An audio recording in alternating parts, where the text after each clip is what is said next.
Travel with অরিজিতের আরো একটা নতুন ডেস্টিনেশন। যদিও এই শীতের সকাল খুঁজতে গেলে আবার পরের বছর। জায়গার নাম বলতে গেলে একটা টাং টুইস্টার প্রতিযোগিতা হয়ে যাবে। প্রতিযোগিতার আগে তাহলে একটু গা গরম হয়ে যাক। এবারের জার্নি ম্যাকলস্কিগঞ্জ। আমাদের এই স্টেটটার নাম হচ্ছে রানাস কান্ট্রি কটেজ, সিচুয়েটেড এট লাপড়া, ম্যাকলস্কিগঞ্জ।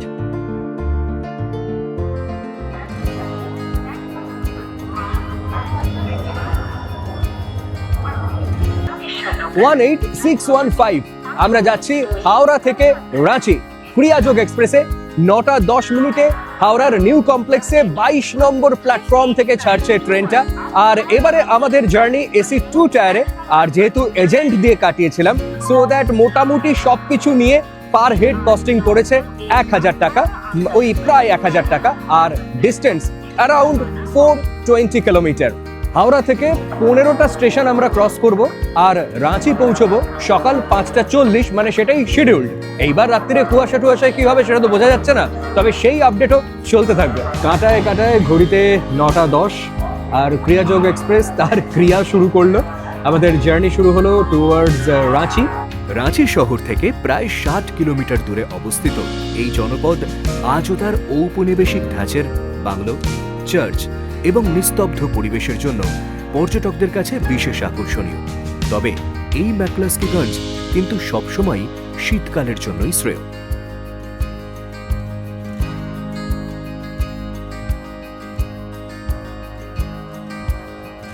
বেড়াতে এসে এই মজাটা কখনো ছাড়া উচিত না। লেট নাইট ট্রেন জার্নির এটা একটা ফাটাফাটি লাগে, যখন তখন যে কোনো স্টেশনে যদি নেমে পড়া যায়। তো আমরা ফার্স্ট স্টেশন মেচেদায় নামলাম, অলরেডি 20 মিনিট লেট। ঠান্ডাটা উফ, জাস্ট এনজয় করার মতো। আর বাদবাকি কথা রাত্রিরে হবে না, যা হবে সকালে হবে। এখনকার মতো টাটা বাই বাই, খুব খিদে পেয়েছে। Very good morning from Ranchi. 6 degree temperature এখন এখানে। 1 ঘন্টা মতো লেটে এসেছি। আর এখান থেকে আমাদের বাইরেই গাড়ি দাঁড়িয়ে রয়েছে। হালকা চা, তারপর ব্রেকফাস্ট, আর তারপর সোজা ম্যাকলস্কিগঞ্জ। কুয়াশায় মোড়া এইরকম রেল স্টেশন দেখে বারবার সেই ছোটবেলার কথা মনে পড়ে যায় একটা শীতের সকাল রচনার কথা। ঠিক তাই, কুয়াশাময় একটা স্টেশন, আর তারপর সেখানে ট্রেনের অ্যানাউন্সমেন্ট আর একটুখানি গরম চা।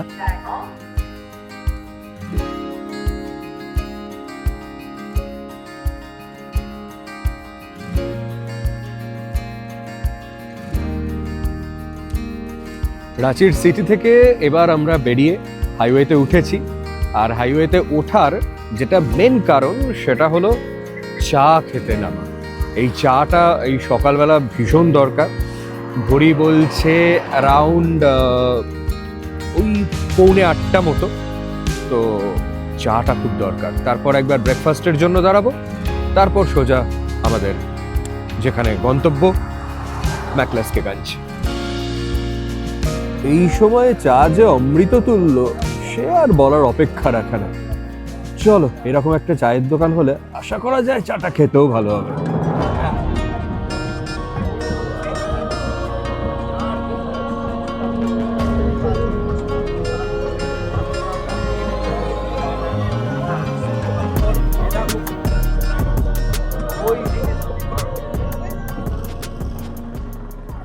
ম্যাকলস্কিগঞ্জ এখান থেকে ওই অ্যারাউন্ড 25-26 কিলোমিটার আর বাকি রয়েছে, কিন্তু তার আগে একটু ব্রেকফাস্ট ব্রেক। আর তার ডেস্টিনেশন হলো ভোলা মিষ্টান্ন ভান্ডার। এখান থেকে ওই পুরি আর তরকারি এই দিয়ে ব্রেকফাস্ট হবে। তারপর আমরা আমাদের রিসর্টে যাব, মানে আমাদের ডেস্টিনেশনে যাব। তার আগে একটু পেট পুজোটা হয়ে যাবে।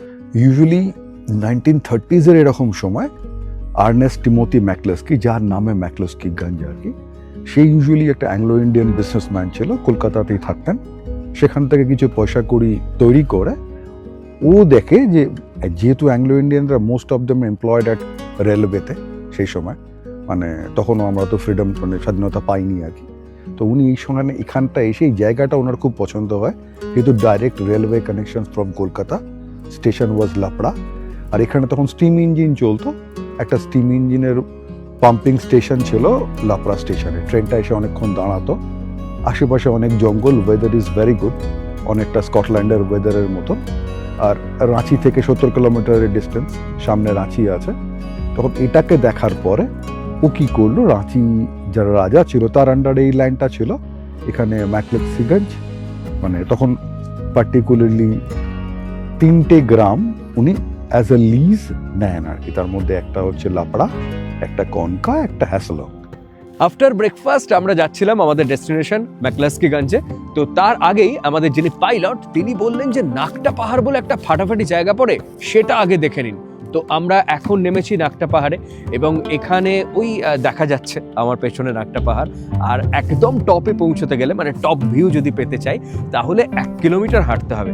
চেষ্টা করবো তো 1 কিলোমিটার হাঁটার, কারণ টপ ভিউ যে ছবিটা, ওই ছবিটা আমার দরকার। দেখি কতটা যেতে পারি।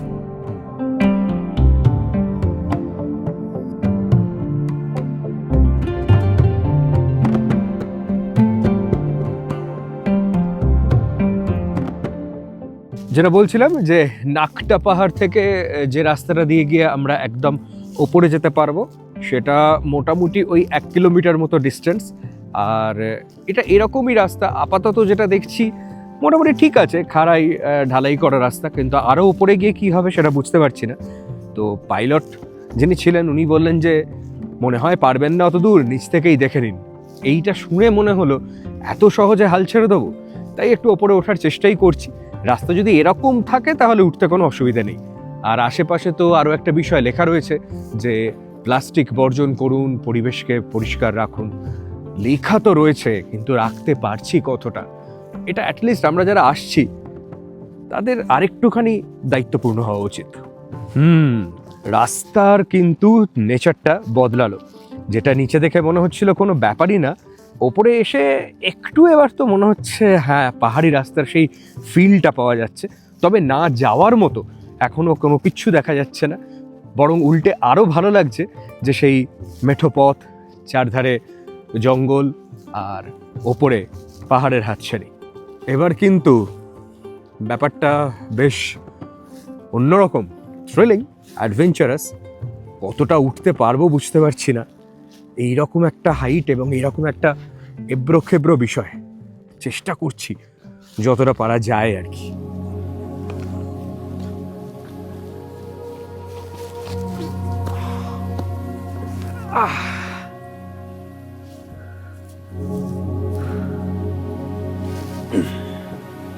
নাকটা পাহাড়ে এতটাই আমরা আসতে পেরেছি, মানে অনেকটা এসেছি, কিন্তু এরপর যে রাস্তাটা আছে সেটা খুব একটা সম্ভব হবে বলে মনে হচ্ছে না। তো আপনারা বা তোমরা যারা আসবে তারা অ্যাটলিস্ট উঠবার আগে একটুখানি ভেবে নিও। তবে কিছুটা উঠতেই পারো আমাদের মধ্যে একটু অ্যাডভেঞ্চার করার জন্য। আর একটা বিষয় সেটা হচ্ছে টপ ভিউটা হয়তো পেলাম না, কিন্তু নিচ থেকে নাকটা পাহাড়কে এত সুন্দর দেখতে সেটা তো আগেই দেখিয়েছি।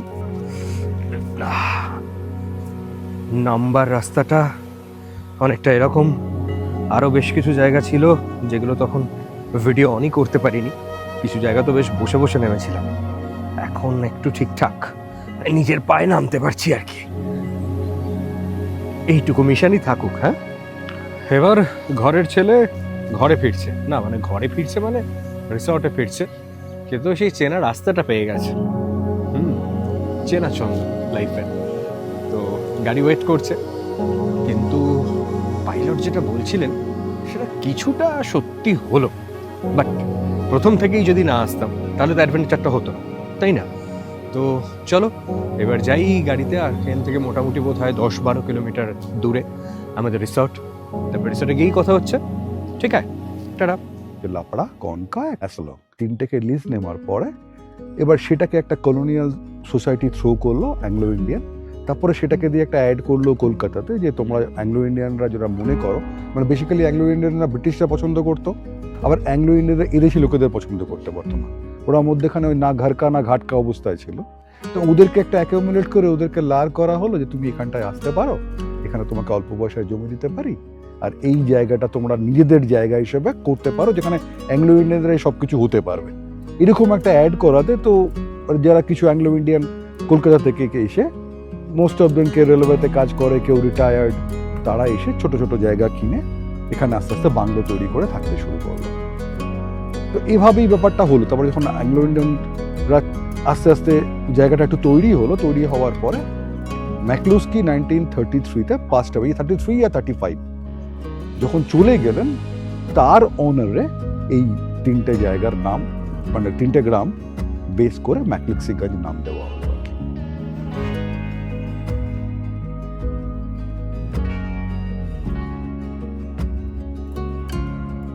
কোনো এক শীতের ছুটিতে 2 রাত আর 3টে দিন, তাহলে কলকাতা থেকে ম্যাকলস্কিগঞ্জ এই ট্যুরটা করাই যায়। তবে হ্যাঁ, সেখানে গিয়ে কি দেখব করলে হবে না। সেখানে যেটা করতে হবে সেটা হলো নেচারকে ফিল করতে হবে, আর ওই শোনা গল্পগুলোকে মিলিয়ে দেখতে হবে যে আজও তার কোনো অস্তিত্ব আছে কি। আমাদের এই এস্টেটটার নাম হচ্ছে রানাস কান্ট্রি কটেজ, সিচুয়েটেড এট লাপড়া, ম্যাকলস্কিগঞ্জ। 35 একর্সের প্রপার্টি। তখন এই বাংলোটা বিলং করতো ওয়েবস্টার বলে একজন অ্যাংলো ইন্ডিয়ান। একদম ভাঙা ছিল জঙ্গলের মধ্যে। ফ্রম 71 অনওয়ার্ডস আমরা এখান থেকে থাকতে শুরু করি। Till now we are here. It's near about 55 years. দেখো, এখানে পার্টিকুলারলি আসা হচ্ছে যে আমি যে গল্পগুলো হয়তো অ্যাংলো ইন্ডিয়ানদের ডিফারেন্ট বাংলোগুলোর সম্বন্ধে বলবো, সেগুলো কিন্তু গল্প। বা তারপরে প্রচুর বাঙালিরা, খুব ভালো ভালো লোক এখানে এসে থাকে। মানে অপর্ণা সেন যদি বলো, মুকুল সেন শর্মা যদি বলো, শক্তি চট্টোপাধ্যায় আসতেন, সন্ধ্যা মুখার্জি আসতেন, তৃপ্তি মিত্র খুব ইউজুয়ালি আসতেন। মানে অ্যাংলো ইন্ডিয়ানরা চলে যাওয়ার পর বাংলাদেশের একটা খুব সুন্দর লাইফ ছিল। তো সেটা তো গল্প, এখন সেটা তো এখানে নেই। এখন যেটুকু আছে এই ছবি, এই পার্টিকুলার তোমার যে অ্যাম্বিয়েন্স। কেউ যদি 2-1 দিন বা 3 দিনের জন্য নিজেকে খুঁজে পেতে চায় বলতে পারো, বা রিজুভিনেট করতে চায় along with the nature, with a homestay, average food, basic amenities দিয়ে যদি জায়গাটাকে ভালো লাগে, then always they are welcome. Double বেডগুলো 2800 4টে রুম আছে, একটা ডাবল বেড। আর 2100 একটা রুম আছে ডাবল বেড। আবার 2800 একটা ট্রিপল বেড রুম আছে। আর 2টো 4 বেড কটেজ আছে, যেগুলো 3500 আর একটা 6 বেড কটেজ আছে, যেটা 2টো অ্যাটাচ ওয়াশরুম নিয়ে আসে। That is 4000। Total 8 to 9 rooms are there. আমরা 26 জনকে ভালো করে অ্যাকোমোডেট করতে পারি as per us head wise. ফুডটা তারা যেমন অর্ডার দেবে অ্যাজ পার আস সবই তৈরি হয়। মানে ইটস এ মানে একদম বাড়ির মতন খাবার দাবার, সেটাকে কাস্টমাইজ করা যেতে পারে।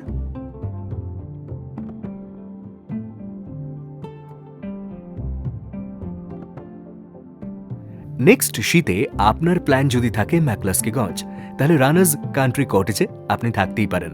আর সেখানে যদি ট্রাভেল উইথ অরিজিতের কথা বলেন, তাহলে একটা বেস্ট ডিসকাউন্ট পেতে পারেন। রিসোর্টে আস্তে আস্তে অনেকগুলো সাইট সিইং করে ফেলেছি, কিন্তু সেগুলো আজ দেখালাম না, দেখাবো সামনের এপিসোডে। আজ একটু নেচারের সাথেই কথা হোক।